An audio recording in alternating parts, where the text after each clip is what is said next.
I am so glad that Mia Fuji got her magical pressure situation under wraps. I was worried there for a second that it was going to go last almost all season. I guess not. We ended on episode 5, and I gotta say, that's a good place to end it. Now we can all move on from that situation.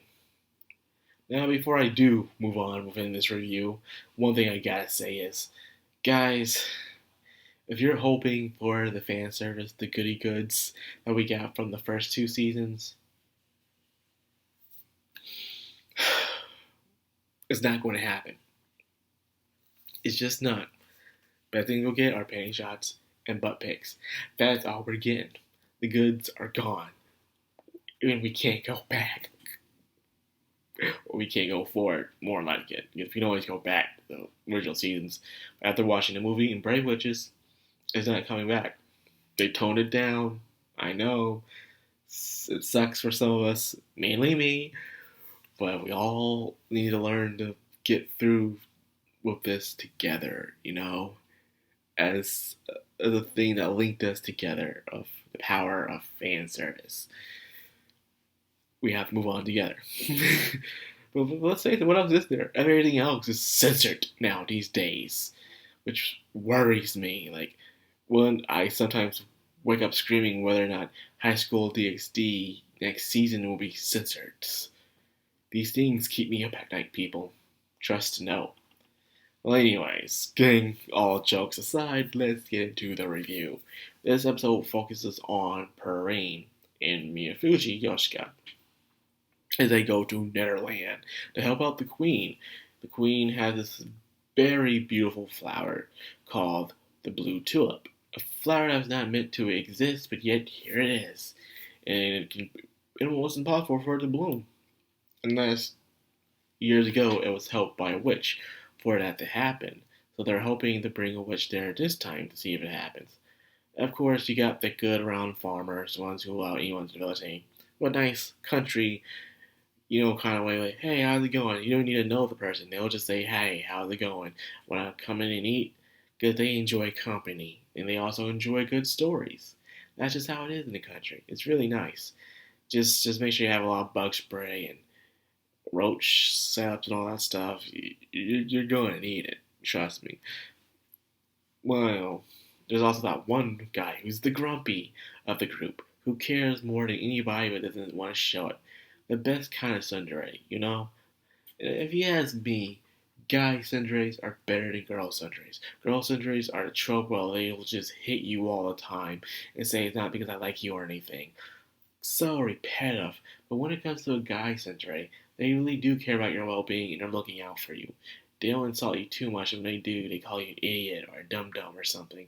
But they make sure to protect you and all the other good stuff. And they don't hit you neither. They'll pick on you. But I'm getting sidetracked from grumpy tsundere old men.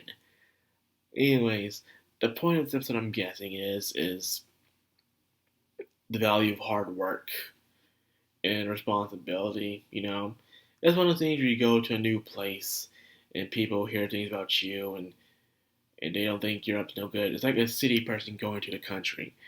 And they're like, what's the person know about hard work? They probably sit at a desk all day. They write vlogs or whatever these kids do.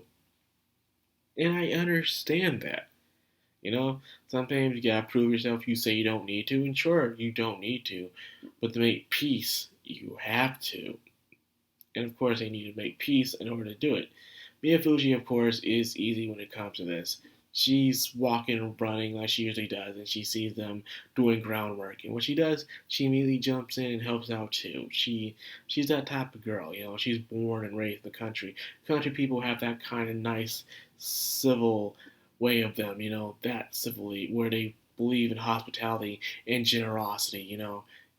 And most of the time, you're in a city, people are going to turn you down and say no most of the time. They don't want to help you, or unless they get something out of it. A person in the country, man, they'll help you. They'll give you the clothes off their back sometimes. Real good people, They be rowdy when they're drunk, but good people indeed. I should know. Now, the episode, of course, wouldn't be a fully fledged episode without having a Norway towards the end. There always has to be an airway. Even in past episodes, even if it was a teeny tiny airway, like a little bug, is flying around everywhere and getting to everyone's undergarments. There's always gonna be a narrowway in every episode. It's just what it is. I guess I feel like if episode one would be fun enough. And to be honest, this episode was one of the least favorites. I understand the values of it, but at the end of the day, it was just gardening, farming, and even using old technology, heavy machinery to get the farm all that stuff. Been there, done that, saw all that stuff. So I can see why some people kind of fell out of this episode. It was okay, but that's it. You know, then Norway was probably felt like it just needed to show up. Like, okay, let's make things interesting. And of course, it's decimated tons of stuff, but at the end of the day, the tulips bloom at the end, and that's all that matters. And also, what really matters as well is that Miyafuji can finally fly again. Her magic pressure is under control. Thank goodness. Now, it seems like next episode's going to be about Heartman. Oh boy. If you don't know, Heartman is one of my favorites, In fact, my friend, without even knowing anything about Stray Witches, but after watching it, knew all the pilots that the witches were named after of, which was very interesting. And one of his favorites, of course, besides Shirley, was also Heartman. Because apparently there's a story about Heartman where he really was a lazy pilot, but it was very good at his job. And one day, it's that one scene in the Strike Witches, I believe it was season 1 or 2, where where there was this painting thing that's going on, and Heartman got away with it at the end, for her reward, for her medal. They're doing a enactment where it says where Heartman stole Hitler's hat, and he was wearing it, and everyone was looking for the hat, freaking out, and he gave it to someone else to sneak away, and at the same time, that person who had the hat, who didn't steal it, got executed. He just went around stealing intel, whatever Heartman was doing. Can't remember the story fully, but yes, Heartman is pretty cool. Why am I telling you guys this? Just a little fun fact. If you do your research on the names that these witches are named after, you'll be surprised about the things that they've done in history. It's pretty awesome. So I hope you guys do that. If you call yourself a true fan, by the way, I challenge you. Now, that's all I got for this video. I hope you guys enjoyed it. If you did, like, comment, subscribe, and of course, hit that bell icon for more moi.